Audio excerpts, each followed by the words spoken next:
Bonjour Élodie, tu m'invites à voyager dans le temps aujourd'hui? Bonjour Jean-Luc. Non, je ne voyage pas dans le temps. Je me trouve au cœur de Strasbourg, dans une rue très représentative de la Neustadt, en français la Nouvelle Ville. Ah oui d'accord, je vois à l'ouest les Vosges, à l'est la forêt noire et au milieu coule le Rhin. Absolument, c'est ça.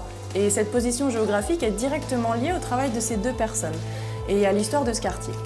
Quant à cette chambre photographique, semblant d'un autre âge, il y a une explication logique que je t'invite à découvrir en me rejoignant.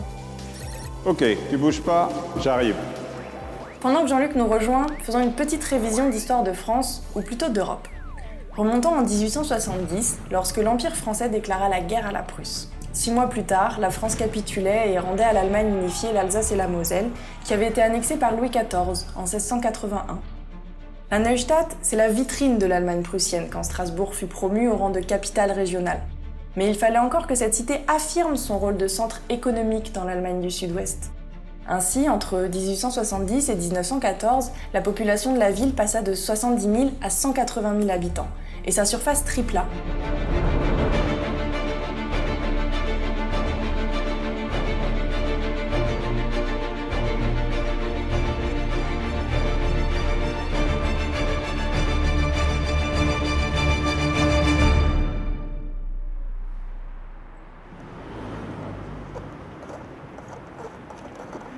Tu arriveras à faire des éléments de face avec l'inscription? Oui. Moi, c'est un peu limite, mais j'ai réussi à avoir l'inscription, le décor au-dessus. Ouais. Et puis Et tu as bien l'huisserie d'origine en bois tout sur à ta fait. photo. Bon, bah c'est impeccable alors. Oui. Parce que moi, j'aimerais bien avoir effectivement les lucarnes qui sont d'un dessin différent à chaque fois et la céramique bleue qui est assez jolie. Non, qui il est y a là-haut. tout à fait moyen, je pense. Bonjour. Voilà. Bonjour monsieur. Bonjour, ouais. Je peux vous demander ce que vous faites? Alors, on travaille au service d'inventaire du patrimoine de la région Alsace. Ah bon. Et actuellement, on est en train de recenser l'ensemble du patrimoine bâti construit dans ce qu'on appelle le quartier de la Neustadt, donc c'est la ville nouvelle construite à partir de 1880 jusqu'en 1914 autour du vieux Strasbourg.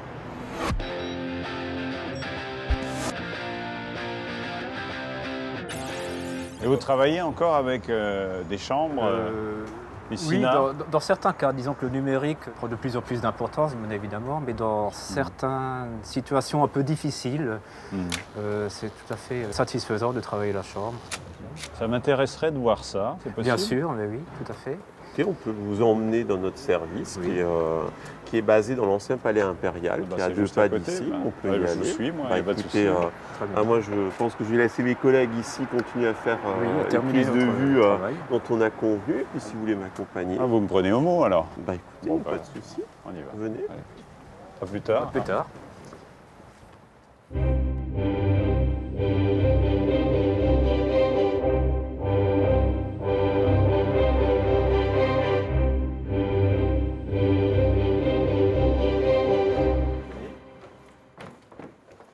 Alors, concrètement, là, on est où là? Au service de l'inventaire, donc dans la bibliothèque, dans notre centre de documentation. Et je présente à Marie Potéchère, qui est notre chef de service, qui dirige l'enquête donc sur la Neustadt. Marie, je te présente Jean-Luc Narbauer, qui est reporter et qui aimerait en savoir un peu plus sur l'enquête que nous menons. Merci Olivier. En plus, je vous Merci laisse. beaucoup. Alors, c'est quoi le service de l'inventaire du patrimoine? Les services d'inventaire du patrimoine ont pour mission de recenser, d'étudier et valoriser le patrimoine régional. En fait, ils ont été créés au début des années 60 sur l'initiative d'André Malraux et d'André Chastel. L'idée était de créer un service dans chaque région pour avoir une connaissance exhaustive du patrimoine régional et ainsi une connaissance globale du patrimoine à l'échelle nationale.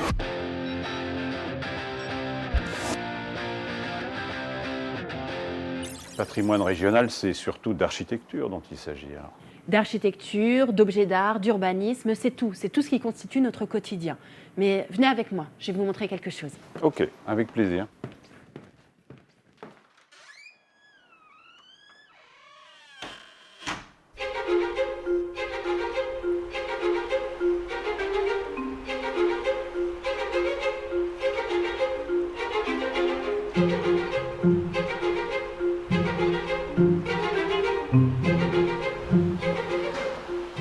Waouh, quel décor, dites-moi.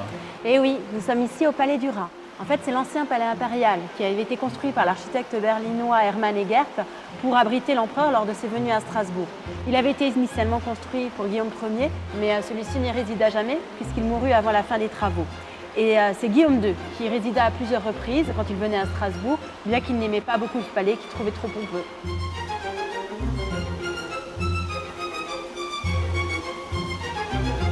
En termes de style architectural, qu'est-ce qu'on peut dire? Alors d'un point de vue architectural, en fait, on a un mélange de différents styles. Pour les éléments intérieurs, on a effectivement des éléments d'inspiration antiquisante, mais on a beaucoup des éléments d'inspiration aussi baroque allemande. On a aussi un vocabulaire décoratif avec une très forte symbolique, très allégorique, avec à gauche, pour la partie occupée plus par l'empereur, avec une allégorie de la force, de la puissance, avec cette femme casquée, assise, avec à ses pieds un lion, elle tient une massue, le symbole d'Hercule et de la force, tandis qu'à droite, du côté des appartements de l'impératrice, on a une allégorie de la fertilité, de la fécondité et des bienfaits apportés par la paix. C'est la dimension maternelle qu'incarne l'impératrice. On va aller un peu plus loin. Vous allez m'en montrer un peu plus.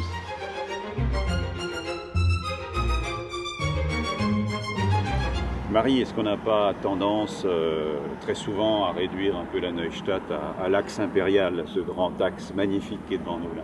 Oui, vous avez raison Jean-Luc, en effet, la Neustadt va bien au-delà du simple axe impérial, puisque c'est tout l'ensemble qui va enserrer en fait le noyau de la ville ancienne, depuis l'est avec la porte de Kehl et plus loin le port du Rhin, jusqu'au nord avec l'actuelle place de Bordeaux et jusqu'au sud-ouest avec la gare et l'hôpital. C'est tout un ensemble qui va conduire à peu près au triplement de la surface urbaine de Strasbourg et pour lequel un plan va être nécessaire. Ce plan va être établi par Jean-Geoffroy Conrad, l'architecte municipal de l'époque, et il va proposer une trame perpendiculaire structurée par 3 axes. L'axe impérial qui constitue le premier, un second qui va dans la même direction de l'ouest vers l'est en direction de l'Allemagne et du Rhin, et un troisième qui va courir depuis le nord en direction de la flèche de la cathédrale, rattachant ainsi la Neustadt au cœur historique de Strasbourg.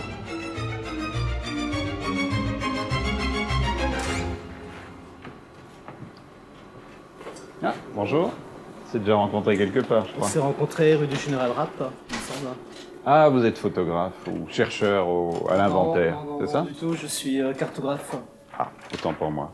Si vous voulez, je peux vous montrer à quoi consiste la cartographie. Ah bah avec plaisir, oui. Je vous suis. Vas-y. Vous êtes en plein dedans, là. Oui, oui.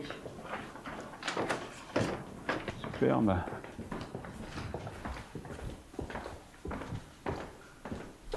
Je vais vous présenter Audrey. Ça, c'est votre collègue, hein? Oui. Cartographe, elle aussi? Oui. Bonjour. Alors Audrey, vous aussi, vous êtes à fond sur la Neustadt, là. Là, on est sur un ancien plan de Strasbourg, je crois, là. Oui, alors là, ce que vous voyez, c'est une carte de 1871. Donc, vous voyez qu'en 1871, avant la guerre, Strasbourg est une petite ville.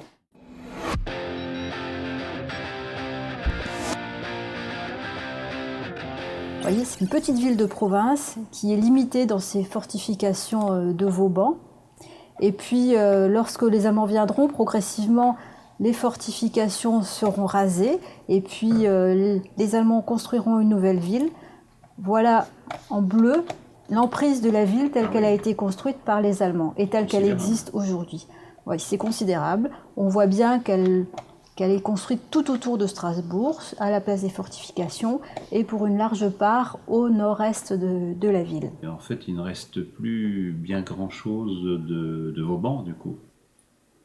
Non, il ne reste plus grand-chose de Vauban. Il faut savoir que les Allemands, eux aussi, ont construit une ville militaire, et la Kriechtor, qui était conçue par les Allemands, figure déjà sur cette carte.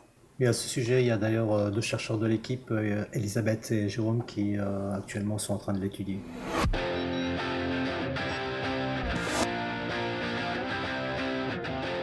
On va les rejoindre d'ailleurs, puisqu'il s'agit là de beaux vestiges de l'architecture militaire allemande de cette époque-là. Tout à fait.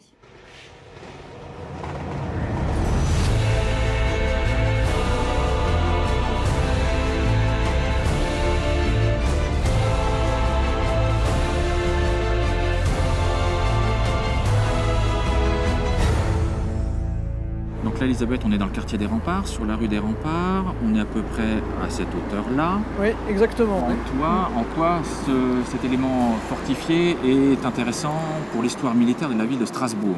C'est très simple, c'est qu'on est devant en fait, la dernière porte militaire construite par les autorités militaires allemandes après 1870. Et c'est une porte qui aujourd'hui non seulement est la dernière à Strasbourg, mais qui est unique aujourd'hui à l'échelle européenne. D'accord. Et donc la date précise de construction, tu la connais? 1877. Ouais. D'accord. Et en fait, elle servait pour permettre les mouvements des troupes qui étaient en garnison au poste à Strasbourg vers les forts détachés qui se trouvaient à l'extérieur. Parce qu'ici, on est au niveau de l'enceinte urbaine, au niveau du front nord-ouest. Parfait. Alors ici, il y a même une herse. Ouais. Et on a tout le voûtement en berceau extrêmement bien appareillé. Oui. Dans les portes blindées, effectivement, me semble encore d'origine. Oui, avec même le Judas. Avec les Judas. Ouais. Ici, regarde le créneau pour le tir. C'est curieux qu'on n'en ait que sur ce côté-là.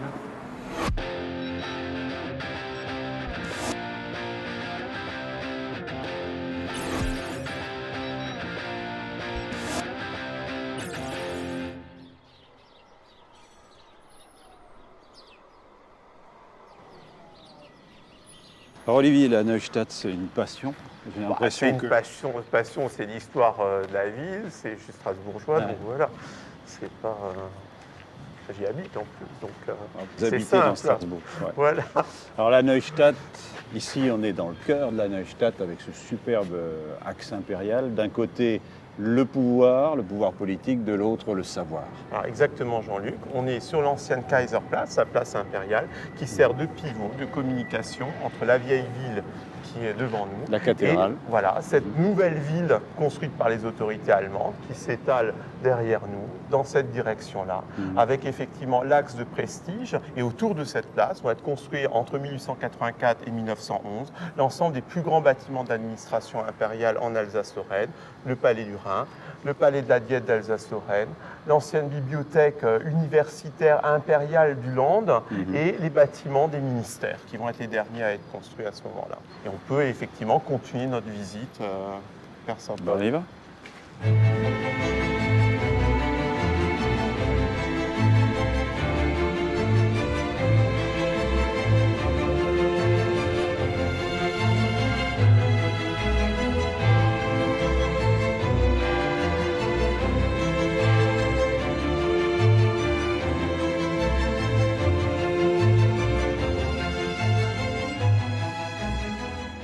Olivier, parmi les 6000 bâtiments remarquables, les 4000 adresses de la Neustadt, il y a 3 églises. Alors, il y a 3 églises principales qui sont dans la Neustadt. Donc, et on est dans l'une d'elles, puisqu'il s'agit de l'ancienne église de la garnison luthérienne à Strasbourg. Saint-Paul. Voilà, qui est l'église Saint-Paul, qui est actuellement un temple. Alors, c'est une église qui possède un dispositif un peu particulier, puisque c'était également l'église de l'empereur, qui était de confession luthérienne. Et je vais vous emmener voir un de mes collègues qui est en train d'étudier cet édifice et son ornementation. Alors, si vous voulez bien me suivre. Alors, Saint-Paul, parlez-nous de Saint-Paul. On est ici dans une église de garnison, nous disait Olivier tout à l'heure. Alors, une église de garnison, oui, parce qu'elle comporte un certain nombre d'éléments.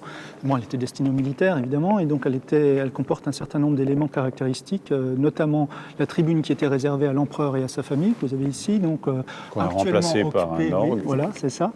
Et par ailleurs, un nombre important de portes qui étaient destinées donc à rendre l'accessibilité plus facile à de très nombreux fidèles. Donc les militaires pouvaient entrer ici jusqu'à près de 3000.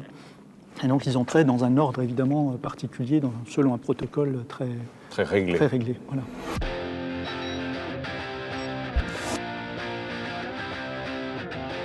Et le site a été choisi parce que c'est un des sites les plus remarquables de la Neustadt, en pointe de l'île Sainte-Hélène. Et donc on a voulu effectivement faire une sorte de cathédrale à cet endroit-là. Et d'ailleurs les touristes y trompent assez fréquemment en confondant cette église avec une cathédrale.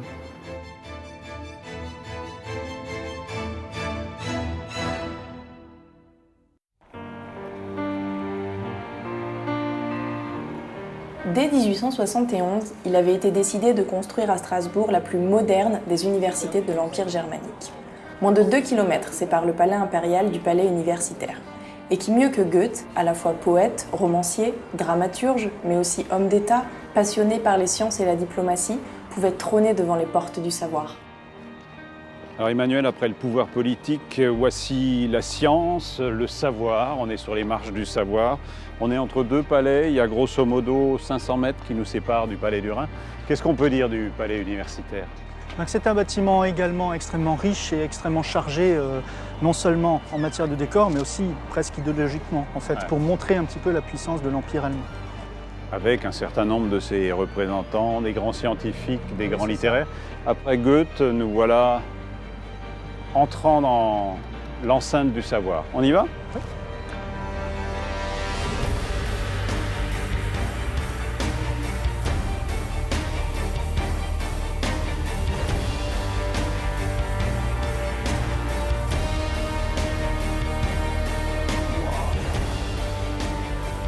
Ah ben, c'est carrément exceptionnel. Ah ouais. Alors, on se trouve là dans l'Aula, donc partie qu'on appelle l'Aula depuis 1919 et qui était autrefois donc, une simple cour couverte et avec éclairage zénital. L'Aula se trouvait sur la façade en fait. C'était une grande salle de réception où se passaient les grandes cérémonies. Et comme lorsque l'Alsace est redevenue française, la première rentrée s'est faite dans cette partie-là, le nom de l'ancienne salle est resté attaché à cette partie. Alors, à titre indicatif, combien d'étudiants là? Plusieurs milliers, j'imagine? Non. Le palais universitaire a été conçu pour quelques centaines d'étudiants à peine. Donc, ils étaient à l'aise ici. Il y avait beaucoup d'espace de circulation. Le Reichsland y a mis les moyens là. D'ailleurs, on voit ça dans le décor. Il y a du marbre partout. C'est assez extraordinaire. Oui, en fait, on a souhaité faire du palais universitaire, comme ce qui était déjà frappant à l'extérieur, une vitrine en fait du savoir et de la puissance de l'Empire. On va continuer dans la vitrine.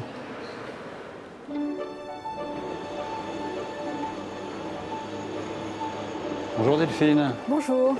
On est ici dans un des lieux les plus exceptionnels de cette Neustadt, à savoir cette coupole de l'Observatoire de Strasbourg. C'est vrai que c'est un endroit assez exceptionnel. Alors c'est la grande coupole qui abrite la grande lunette de l'Observatoire astronomique, qui est donc le 3e observatoire que la ville de Strasbourg connaît et qui est construit par les Allemands et qui, à l'époque, voulant faire de l'université vraiment une vitrine du savoir et de la technologie allemande, prévoit notamment donc cette très grande lunette, des chiffres assez impressionnants, une coupole qui pèse 34 tonnes, 12 mètres de diamètre, et la lunette qui, à l'époque, est la plus importante de l'Empire et qui, encore aujourd'hui, est la 3e plus grande lunette après l'Observatoire de Paris-Meudon et l'Observatoire de Nice. Il est inauguré en 1881, soit 3 ans avant l'inauguration de l'ensemble de ce campus universitaire impérial.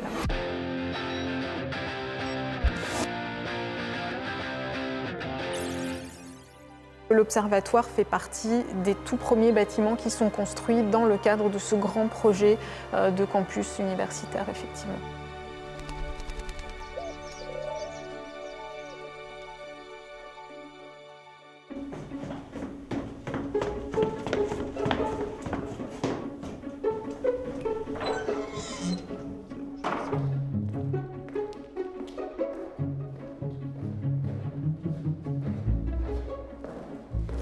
Bonjour Claude. Bonjour. Heureusement que vous arrivez là, parce que là je suis devant une porte hyper sécurisée. On est où là?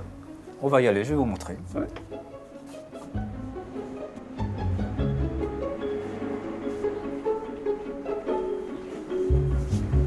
On a l'impression qu'on est dans une salle des coffres, qu'on est dans une banque ici. Alors on est où en fait concrètement? Oui, c'est un peu notre coffre-fort, notre trésor.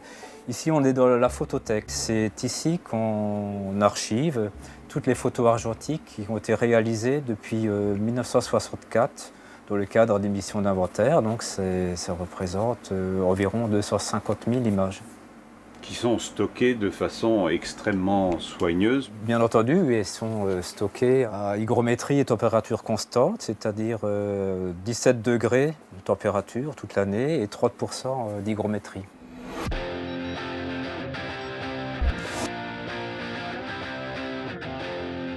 Et les photos sont en plus mises dans des pochettes à pH neutre et des casiers métalliques.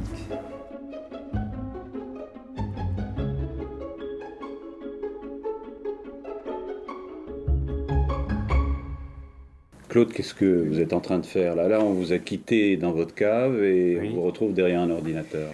Mais là, je suis en train de post-traiter une image, noir et blanc, donc, qui a été réalisée rue Rapp. C'est là où on s'est rencontrés. Exactement, tout à fait, oui. Ce qui m'a surpris quand on s'est rencontrés la première fois, c'est de vous voir travailler avec une chambre photographique qui, pour certains, peut paraître archaïque. Alors, explication. Mais on travaille à la chambre photographique parce que c'est un appareil qui, d'une part, permet de corriger les perspectives de manière extrêmement efficace, notamment redresser les fuyantes. L'idée également, c'est d'avoir une grande richesse d'informations et le grand format le permet. C'est aussi, d'une certaine manière, l'exigence du service qui veut ça. Effectivement, la première exigence, c'est la lisibilité, puisque ces documents vont soutenir un petit peu la recherche et le discours des chercheurs. Je pense que l'idée, c'est de s'approcher vraiment de la perception des valeurs de l'œil.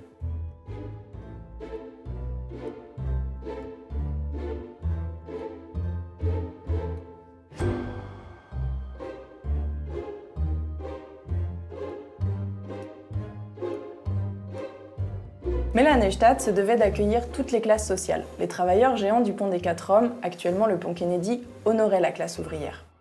Par ailleurs, la croissance industrielle de Strasbourg et de ses faubourgs a favorisé l'arrivée d'une population modeste à la recherche de travail, en grande partie des paysans alsaciens des environs. Ainsi, pour les classes modestes, comme pour les industriels, la Neustadt était une belle opportunité.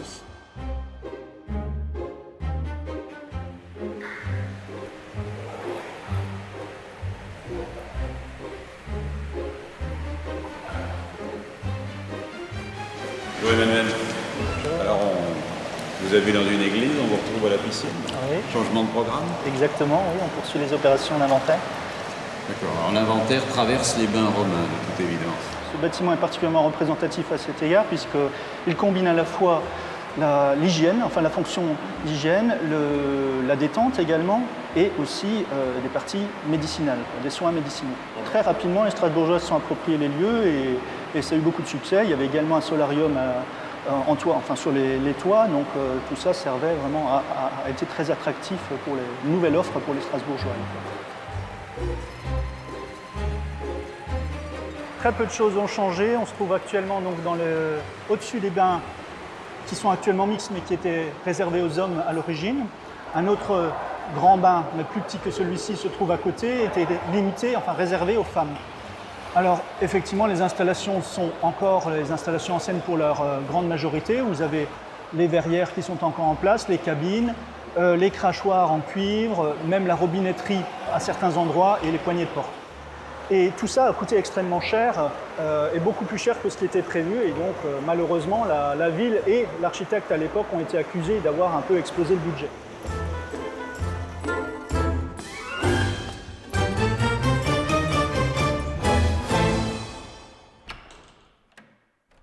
Marie, ce sont des milliers de données que vous collectez là. Alors pour qui, pour quoi faire, et surtout, est-ce que le citoyen lambda y aura accès? Alors oui, tout à fait. Pas forcément sous la forme initiale telle que ça a été produit, puisque ça serait une information peut-être un petit peu trop brute et trop difficile d'accès pour le grand public. Mais les chercheurs vont ensuite faire des dossiers documentaires rédigés, illustrés de photographies professionnelles, qui, elles, seront diffusées au public via différents supports, sites internet, publications, expositions, etc. Mais notre documentation sert aussi aux professionnels qui, au quotidien, gèrent et accompagnent le développement de la ville, urbanistes, architectes, décideurs aussi. Et le principe est de bien connaître le passé, l'histoire de la ville pour bien accompagner son développement et son avenir. Finalement, le patrimoine, c'est quelque chose qui est en mutation permanente et qu'il convient toujours d'étudier, même si, bien entendu, nous avons déjà aujourd'hui une très bonne base de connaissances sur le patrimoine régional.